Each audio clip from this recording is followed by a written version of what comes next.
मंत्री जी, क्या कुछ मालूम हुआ कि अक्षय कुमार को मारने वाला और अशोक वाटिका को उजाड़ने वाला कौन बेईमान है? जी हाँ महाराज, अंजनी पुत्र पवन सुत हनुमान है। है? क्या कहा? अंजनी पुत्र पवन सुत हनुमान है? हाँ महाराज, अंजनी पुत्र पवन सुत हनुमान है। कहीं तुमने धोखा तो नहीं खाया? नहीं महाराज, वे देखिए मेघनाथ जी उन्हें पकड़कर लेकर आ रहे हैं।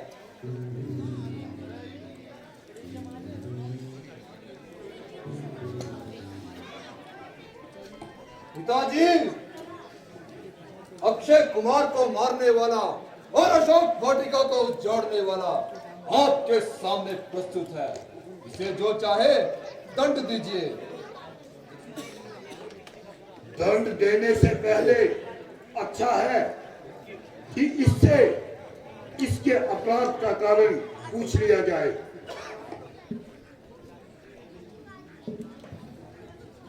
जरा कहिए कि मन में क्या समाई जो इस कदर आके लंका में आफत मचाई। क्या तुझे मौत नजर नहीं?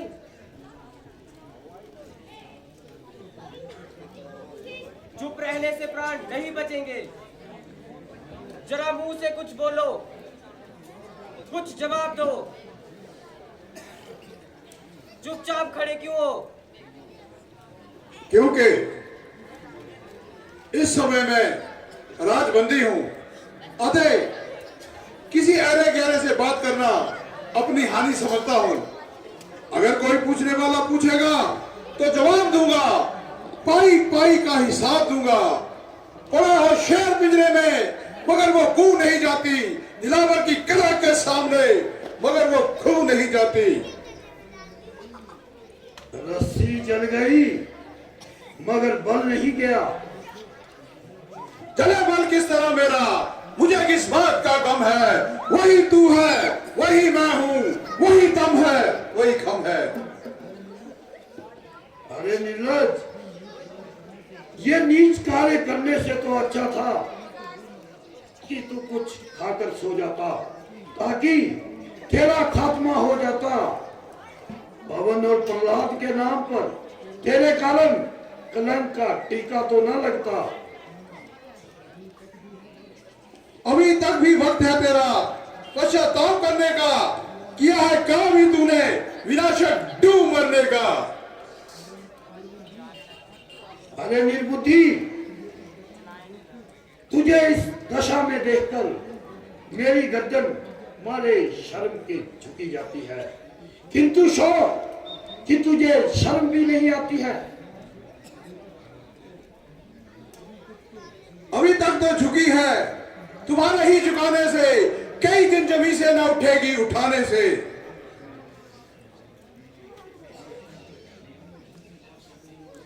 हनुमान, आज तुम कुछ निराले ही ढंग से बात कर रहे हो।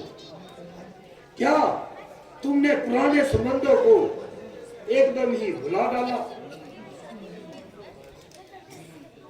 कदापि नहीं, बल्कि उन्हीं पुराने संबंधों ने तो आज मुझे यहाँ तक आने का साहस दिया है। हनुमान आपका वैसा ही वफादार है और जरूरत पड़ने पर आपकी हर तरह से सहायता करने को तैयार है। वाह, इसमें क्या संदेह है? तेरे जैसे दो चार वफादार और हो तो मेरा तो बेड़ा ही पार है। ये अच्छी वफादारी दिखाई। समस्त वाटिका को तोड़ डाला, सिपाही को गया तो उसका सिर फोड़ डाला, बागवान ने रोका तो उसकी गर्दन को मरोड़ डाला, अक्षय कुमार गया तो उसे जीवित ही ना छोड़ा। वाह रे मेरा वफादार, वाह, मैं तुझ पे बलिहार। मैं गया था कौन सा उनको बुलाने के लिए, वे आप भी आए थे झगड़ा फैलाने के लिए। काम किस आते फल आखिर खाने के लिए था मेरा कसूर, जो बांध ले जाता घर ले जाने के लिए। ना कि इतनी सी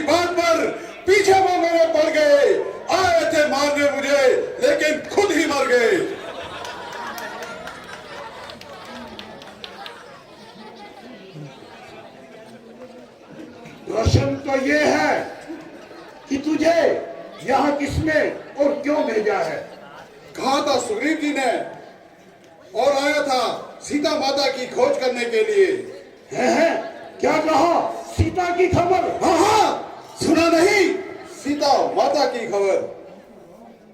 परंतु रामचंद्र और सुग्रीव का क्या संबंध? भगवान श्री रामचंद्र जी जब सीता माता की खोज करते हुए किष्किंधा पर्वत पर गए तो उनकी मित्रता सुग्रीव के साथ हो गई। जिस बाली ने आपको कई माह तक कैद करके छोड़ा, उसी बाली को श्री रामचंद्र जी ने एक ही बाण से मार डाला। इसीलिए तुम्हारी भलाई इसी में है कि तुम श्री रामचंद्र जी के चरणों में जाकर क्षमा याचना मांग लो, अन्यथा तुम्हारा ये सारा गरुड़ देखते ही देखते मिट्टी में मिल जाएगा और ये सोने की लंका देखते ही देखते खाक में मिल जाएगी। क्योंकि वानरद्वीप का एक एक सिपाही मर मिटने को तैयार है, उन्हें केवल मेरा वहां पहुंचने का इंतजार है। अरे मूर्ख बानर, मत भूल कि तू इस समय मेरी कैद में है और फिर भी तुझे यहाँ से जिंदा जाने की उम्मीद है। सीता की सुधि तो दूर नहीं, अब वे तेरी सुधि भी ना पा सकेंगे। अरे मूर्ख, जिनके तू गुण गा रहा है उन्हें तो मैं अच्छी तरह से जानता हूँ। प्रथम तो वे दो बनवासी और तीसरा कौन मिला? बुद्धि का दुश्मन। अपनी स्त्री के लिए तो जंगलों में भटकता रहा, उस वक्त क्यों ना तलवार उठा ली और बाली से अपनी स्त्री आजाद करवा ली।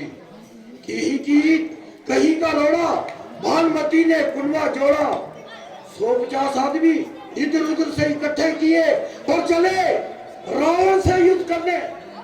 अरे मूर्ख, यदि मैंने लंका का एक भी शूरवीर उनके पीछे छोड़ दिया तो उन्हें भागने के लिए कहीं जगह भी ना मिल पाएगी।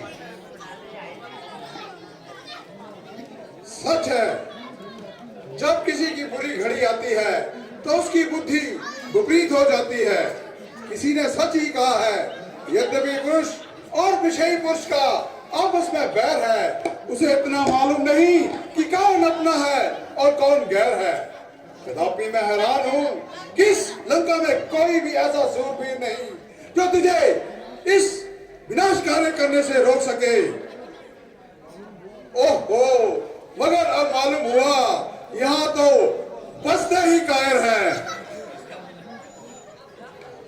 नहीं शरारत से बाज आता, जुबान इतनी चला रहा है, मेरी इज्जत और आबरू को यूं मिट्टी में मिला रहा है। इज्जत आबरू तो आप खोई, कसूर मेरा बतला रहा है।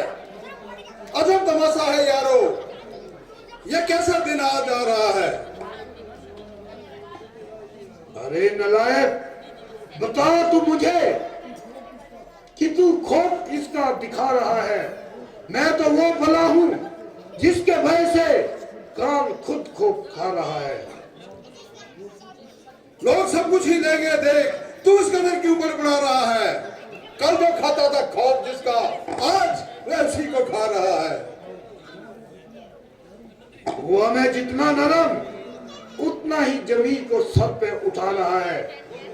अरे बेहुदा, तू अपने ही हाथों से अपने लिए अदम का रास्ता बना रहा है। तेरे जैसा पति जो अपनी उम्र विश्व में गवा रहा है, यह है ताजुब यारो, यह कैसा जमाना आ रहा है।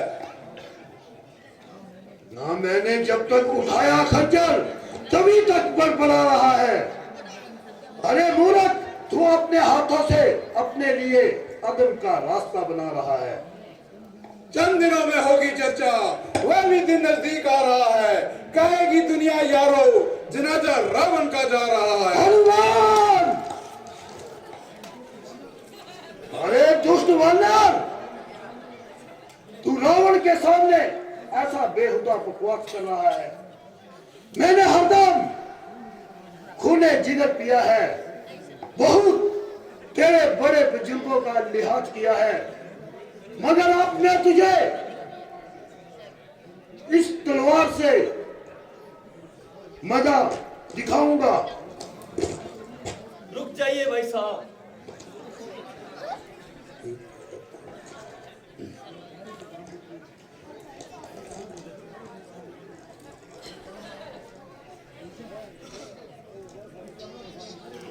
भाई साहब, जरा धैर्य से काम लीजिए।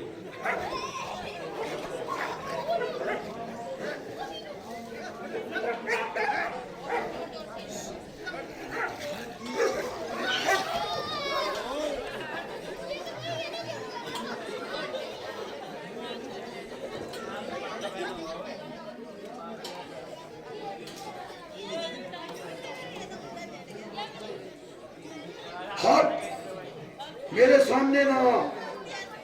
कौन कहता है कि ये दूत है?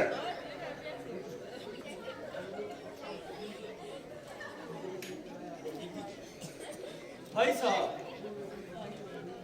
जब वे अपने स्वामी का संदेश लेकर आया है तो वे एक दूत ही है। किंतु इसको ये बेहुदा बकवास करने का क्या हक? ये तो कुछ भी कह रहा है। ये सब इसके मालिक का कहा होगा। मुझे इस बात की हैरानी है कि तुमने बिना फीस इसकी वकालत क्यों ठानी है?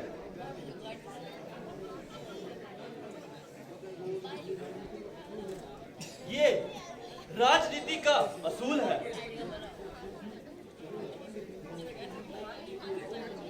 अगर इसे आप दंड देना चाहते हैं तो कोई और दंड दीजिए। ठीक है, बानरों को अपनी पूंछ बहुत प्यारी होती है, इसलिए इसकी पूंछ में कपड़ा बांध